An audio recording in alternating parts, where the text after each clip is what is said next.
This video covers tips for painting an interior room of your house. Make sure you watch our DIY video on preparing to paint before getting to this video. A well-prepped area is key to a successful painting job.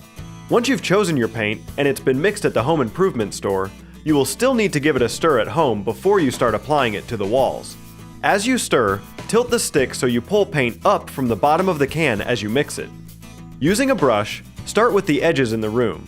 This is called cutting in. This step should be done with a high-quality paintbrush. Once you've cut in your area, you can use your roller to paint the walls.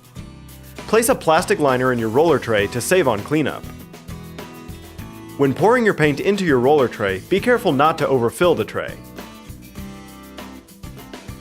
Get a couple good rolls of paint on the roller and be slow in your rolling to prevent the paint from splattering.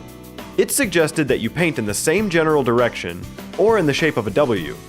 Each coat usually needs at least 2 hours of drying time before another can be applied, but be sure to read your paint's instructions to confirm this.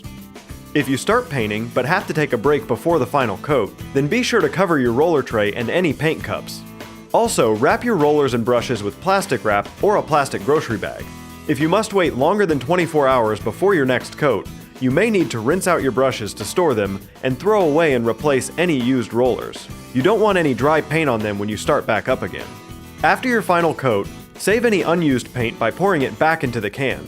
Hammer the top of the can for a tight seal and write which room the paint was used in for future reference. Be sure to store the paint in a cool, dry place such as a basement or closet. Once the paint in the room has completely dried, carefully remove your painter's tape to reveal a sharp edge to your trim. If you have any questions about this process, call AccuSpect at 734-INSPECT.